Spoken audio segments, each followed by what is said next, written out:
తాజా అంశాన్ని చూస్తున్నాం. హైదరాబాద్ కోఠీలో ఏటీఎంలో డబ్బు డిపాజిట్ చేసేందుకు వచ్చిన వ్యక్తిపై గుర్తు తెలియని వ్యక్తులు కాల్పులు జరిపారు. రిషద్ అనే వ్యక్తిపై కాల్పులు జరిపిన దుండగులు 6 లక్షలు లాక్కెళ్లారు. మరింత సమాచారం మా ప్రతినిధి నాగార్జున అడిగి తెలుసుకుందాం. నాగార్జున, కాల్పుల ఘటనపై మీ వద్దున్న తాజా సమాచారం ఏంటి? ఉదయం 7 గంటల సమయంలో అఫ్జల్గంజ్ ప్రాంతం నుంచి అటు కోఠీలోని ఎస్బీఐ ప్రధాన కార్యాలయం వైపు డబ్బులు డిపాజిట్ చేసేందుకు వచ్చినటువంటి రిషద్ అనే వ్యక్తిపై ఇద్దరు దుండగులు కాల్పులు జరిపారు. అక్కడి నుంచి ఆయన చేతిలో ఉన్నటువంటి 6 లక్షల రూపాయలు చోరీ చేసుకుని అక్కడి నుంచి పరారయ్యారు. సో అతను ముందుగానే అతన్ని ఫాలో అయినట్లుగా తెలుస్తోంది. సో అతన్ని ఫాలో అయ్యి వెంటనే ద్విచక్ర వాహనంపై వచ్చినటువంటి ఇద్దరు దుండగులు హెల్మెట్ ధరించి అతనిపై ఒకసారిగా అతన్ని బెదిరించి ఆయన చేతిలో నుండి డబ్బులు లాక్కొని 2 రౌండ్లు కాల్పులు జరిపారు. సో అతని మొదటి బుల్లెట్ మిస్ అవ్వ, రెండో బుల్లెట్ అతని తొడ వెనక భాగంలోంచి దూసుకువెళ్ళింది. వెంటనే ఆయన అక్కడ కుప్పకూలిపోయాడు.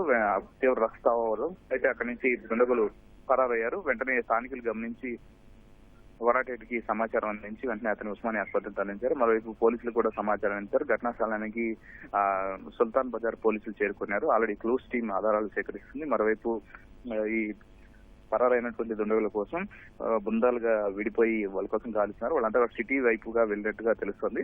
సో ప్రస్తుతానికైతే టీములుగా విడిపోయి వాళ్ళ కోసం గాలిస్తున్నారు. దాదాపు సిటీ అవుట్స్కట్స్ అనేటువంటి అన్ని పోలీస్ స్టేషన్లు అలర్ట్ చేశారు.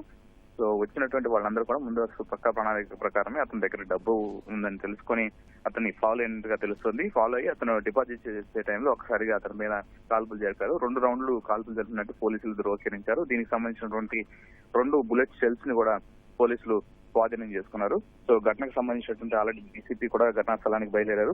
సో ఈ ఘటన తెల్లవారుజామున అంటే 7 గంటల సమయంలో జరిగింది. అయితే రెగ్యులర్ గా ఆయన ఈ డిపాజిట్ మిషన్ లో డబ్బులు డిపాజిట్ చేయడానికి రిషద్ రెగ్యులర్ గా వస్తూ ఉంటున్నట్టుగా సమాచారం తెలుసుకుంటుందంటే కూడా అతని మీద కాల్చినట్టుగా తెలుస్తుంది. సో ఇదే అంశం మీద అతని వెనక ఫాలో అయ్యి దాదాపు అతను వెళ్తున్నట్టు గమనించి అతని కాల్పులు జరిపి పరారయ్యారు. అతను సిటీ వైపుగా వెళ్ళినట్టు దుండగులు తెలుస్తుంది. సో వాళ్ళ కోసం టీములుగా ప్రస్తుతం గాలిస్తున్నారు.